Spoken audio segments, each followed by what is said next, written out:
et pour la santé de l'environnement. L'élevage, c'est quelque chose qui a un gros impact en termes d'émissions de gaz à effet de serre et donc sur le changement climatique. Donc c'est un peu ce qui nous a motivé à faire cette émission. Sébastien Joanneau, qui est plus ici, va pouvoir nous parler un petit peu de son parcours, de son travail, de comment il en est arrivé là. Et ensuite, on vous laisse manger, la famille. Et vous servez du vin aussi, vous pouvez venir prendre, on a un vin par personne ce soir. Et le gagnant pourra repartir avec encore plus de nourriture à la maison. Bonjour tout le monde. Donc encore merci d'être là, merci aussi à l'équipe du musée qui est là. Bonsoir. Je vais faire écho à ce que tu as mentionné, Evan. Alors, on est très heureux de vous accueillir. Merci d'être présent. Alors, on va faire une petite découverte, je pense, ce soir. Merci beaucoup, Sébastien, Odile, d'être là ce soir. On va apprendre à prendre soin de la planète et à prendre soin de nous-mêmes en cuisinant. Alors, ça va être un très beau moment, gustatif et pour tous nos sens. Et voilà, je veux simplement aussi remercier ma belle équipe qui a organisé la soirée. Alors, oui, Evan qui a coordonné l'événement. Christelle pour la programmation. Bernard pour communication à la photo ce soir. Alors, merci d'avoir rendu cet événement possible. Merci à tous d'être présents. Et puis, amusons-nous, dégustons. Ici à Laval, comme on me le disait tout à l'heure, j'ai fait un peu de chemin pour venir. Je viens de Montmagny, c'est pas de Je produis même un peu plus loin, je produis à Saint-Jean-Port-de-Ville depuis peu.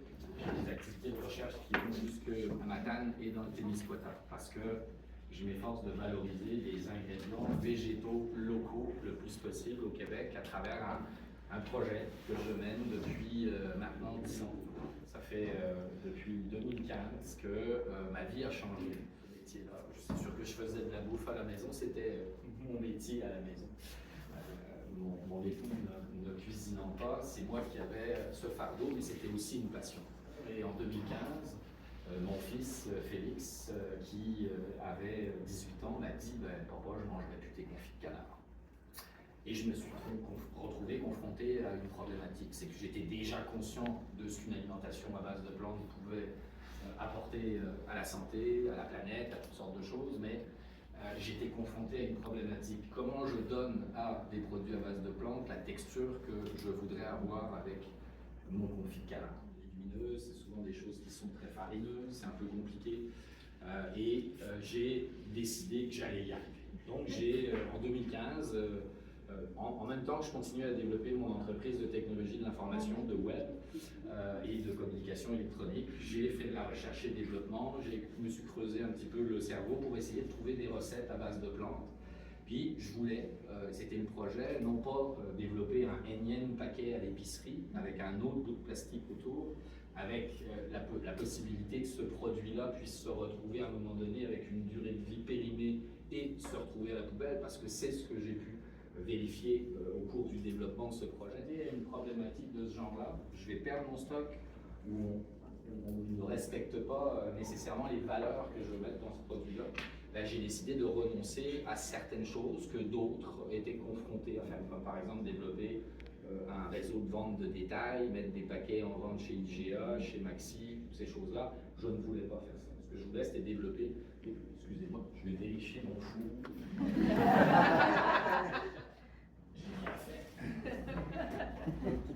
C'est ce qu'on appelle un souper conférence. L'objectif était de transmettre tout le travail que j'avais effectué en recherche et développement, tout ce que j'avais appris. Je voulais le transmettre d'abord à mes enfants. Puis il faut savoir aussi, c'est très important, que dans ce projet de recherche-là et dans ce projet de développement-là, mon autre fils, qui est arrivé 2 ans avant Félix, lui est arrivé avec 14 allergènes. Lait, œufs, soya, sarrasin, assez rare, noix, un certain nombre de champignons, beaucoup de problématiques avec des céréales qui me posaient des gros problèmes dès 1995 pour nourrir cet enfant-là. Le seul lait de soya bio qu'il était capable de prendre, c'était le Natura. Le reste, il le rejetait. Donc ça a été pour moi, en cuisine, tout un défi de nourrir nourrir cet enfant-là. Et donc quand mon fils m'a dit je mangerai plus tes confits de canard, je dis oh, j'ai déjà travaillé fort. Donc je vais arriver avec des solutions qui vont faire en sorte que on va se concentrer un peu sur le repas. Et la raison pour laquelle moi j'ai développé ce projet-là et la raison pour laquelle j'ai choisi en 2015 de me perfectionner et de perfectionner une recette d'un produit qui s'appelle le 7 ans. Le 7 ans, rapidiste et végétalienne, qui voulait vraiment non pas avoir une alimentation végétarienne et qui a développé ce produit-là. Donc le 7 ans à l'origine, c'est quoi? Ben, c'est une boule de pâte à pain crue qu'on va laver 8 à 10 fois dans l'eau pour débarrasser cette boule de pain, de pâte à pain de son amidon. Donc on va se retrouver avec juste la protéine de cette boule-là. Et donc cette méthode ancestrale chinoise voulait qu'on se retrouve avec quelque chose d'informe, de pas bon, de pas goûteux, et on l'immerge dans un bouillon aromatique. Et la technique en Asie, c'est effectivement de donner la saveur par l'immersion dans un bouillon aromatique. Moi, j'ai développé des recettes de 7 ans qui mettent le bouillon dans le rôti.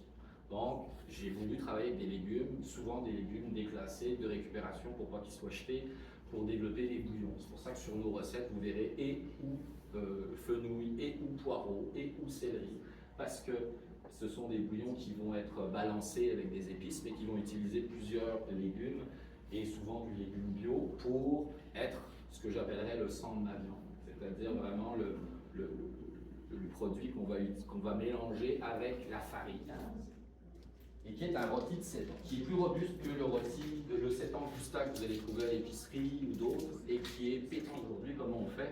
Ben, on mélange des ingrédients qui sont souvent déshydratés, puis on le soupe dans un boyau à pepperoni, on le cuit, puis on le met à l'épicerie. Moi, je le pétris, je le travaille un peu comme un boulanger, puis j'essaye de donner une texture différente à ce rôti. Puis j'ai fait un faux poulet, puis un faux bœuf. Dans mon faux bœuf, dans chaque 8 kg, je mets une bouteille de cépage Syrah, de vin rouge vegan, parce qu'il peut y avoir un vin qui n'est pas vegan, pour donner un petit kick psychologique qui va faire en sorte que ça va faire penser un peu à du bourguignon ou du bœuf. Donc, c'est de cette façon-là que j'ai voulu travailler mes recettes en circuit court, en travaillant avec des partenaires, sans avoir besoin d'investir et de s'endetter beaucoup pour de développer des grosses usines. J'ai depuis maintenant 7 ans. Je fabrique les 7 ans avec Goûtez-moi ça depuis 2018, qui est incorporé. Et je commercialise ces produits-là auprès de la restauration et maintenant à Chéri, auprès de Mathurin, collabore, pour que ça soit disponible vers le plus grand nombre. Il y a Monsieur, Madame, tout le monde, que je me suis efforcé de faire financer par Service Québec pour les professionnels. Et j'ai proposé aux différents bureaux coordonnateurs de MRC ou de région d'organiser des ateliers de formation petite enfance en CPE et également des ateliers au primaire de sensibilisation et au secondaire où je fais des dégustations comme ce que vous avez dégusté ce soir, où je donne des conférences comme celle que brièvement je vous montre ce soir pour expliquer qu'on peut s'alimenter et faire des soupers gastronomiques simplement avec des plantes et qu'on n'a pas besoin de travailler pendant 7 ans, pendant 10 ans pour ça. Maintenant, il y a des solutions qui se trouvent sur Internet, il y a des ingrédients qui sont à disposition. Et le travail que je fais, c'est viser à favoriser l'autonomie alimentaire éco-responsable. Puis il y a une notion de social là-dedans, et puis je crois que c'est ça que vous venez de me dire, en fait, avec cette exposition, parce que je vous remercie infiniment. Voir une station de cette expo qui parle de notre travail et de ce qu'on fait depuis tout ce temps-là, d'être venu nous chercher dans notre région, c'est quelque chose qui est très très émouvant pour moi, vraiment. Et ben, écoutez, je vais arrêter de parler jusqu'à ce que vous me questionniez. Ça, c'est sûr que si vous me questionnez, je vais vous répondre. Mais je vais vous inviter à déguster ce souper qui va se décliner en 5 services, qui évoquent un petit peu les tartares de saumon à sushi qu'on pourrait avoir, ou des tartares de thon qui sont colorés naturellement et avec des ingrédients complètement naturels et végétaux. Et puis, on va trouver à côté aussi un petit peu de kimchi qui vient de chez Jardin de Flore, dans mon village. C'est une productrice de lactofermentation qui fait des produits absolument formidables et vous aurez un petit trait de sauce épicée lactofermentée également au piment. Dans la terrine que vous allez avoir là, une petite réliche qui a été faite également avec des cornichons lactofermentés également et notre salade pas d'œuf qui est une évocation d'une salade d'œuf qu'on pourrait trouver dans un sandwich triangle mais qui est faite entièrement avec du tofu, avec quelques petits ingrédients secrets pour ramener quelques saveurs.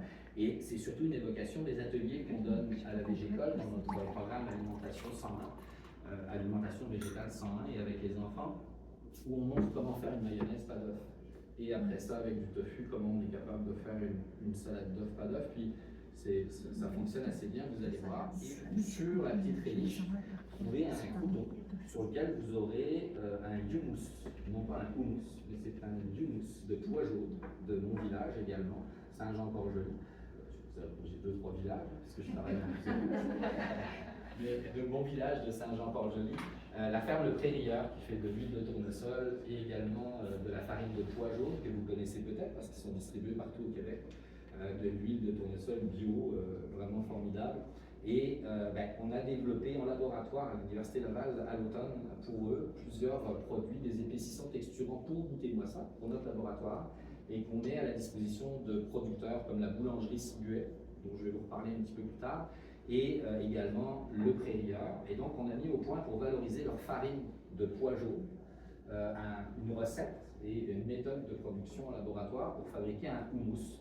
Et vous allez constater que la texture du houmous est un petit peu différente d'un houmous traditionnel parce qu'on passe par la farine et un procédé de fabrication où on valorise les aminopectines du pois et également les protéines. Donc c'est un projet, évidemment, pour faire quelque chose qui est bon, mais on parle de santé puis on parle de nutrition. Puisqu'on parle d'un produit sans gluten, puis on parle de valoriser une protéine végétale locale de différentes façons, autrement que par le biais de l'industrie, avec des solutions artisanales qui vont être commercialisées sur les 2 premières années en circuit court. Donc on est vraiment sur quelque chose comme ça. Et ce que vous allez trouver à côté du petit houmous sur le crouton, c'est une rillette de tofu, pois jaune et luzerne, surtout les luzernes déshydratées. Ça, c'est un autre projet qu'on a développé avec un autre producteur, Vallée des Prairies, à Saint-François de la Rivière du Sud. Ça, c'est pas mon village, et en fait, le projet était simple. Ils faisaient une croquette, un burger de tofu avec leur luzerne fraîche et avec un œuf. À côté, ça, c'est notre grand classique. C'est la pizza YOLO pour moi. Honnêtement, c'est un truc très simple que je vais vous donner, une recette super facile. C'est un pain à âne de l'épicerie. Ça, c'est ce qu'on montre aux responsables de service de garde en CPE. Parce que dans notre atelier enfant, on raconte l'histoire de la lasagne à grand-papa, mais on leur montre comment faire une pizza soleil. Donc on jongle avec... J'ai fait un clown de moi-même.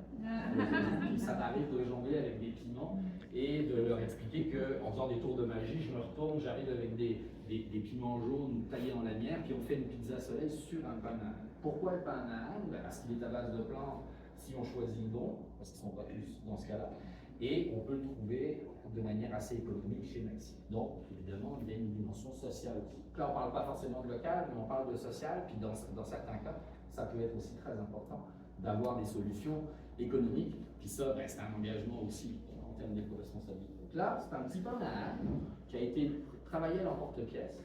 On a fait une petite sauce tomate aux asperges, puis on a récupéré les pointes d'asperges pour mettre sur le dessus pour faire joli. Et vous allez trouver une autre recette qui a été développée par Goûtez-moi ça au cours des dernières années, qui s'appelle le crémeux végétal. Le crémeux végétal, c'est un produit qu'on a développé à base de tofu. Approchez-vous, je parle trop, venez manger, venez chercher quelque chose à manger. Là, question commentaire, je vais commencer par une question plate. J'ai vu à arracher du stage. C'est quoi l'importance? Voilà. Mon fils est allergique à tout ça, oui, j'ai attendu. Je vais présenter pas manger ça, c'est ça. C'est le temps, c'est vrai.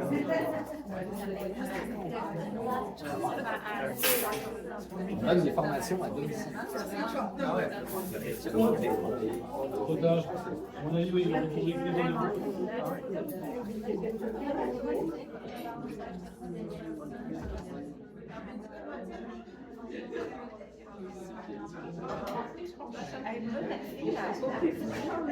Mais je peux-tu rapporter une assiette? Oui, ben merci. Bienvenue.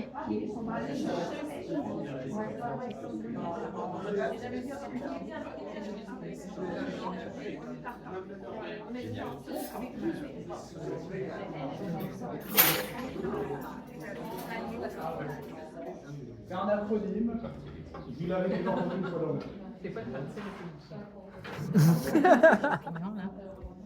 J'étais flabbergastée. C'est toi qui goûtes la tranche que j'ai montrée à David. Vas-y, c'est drôle.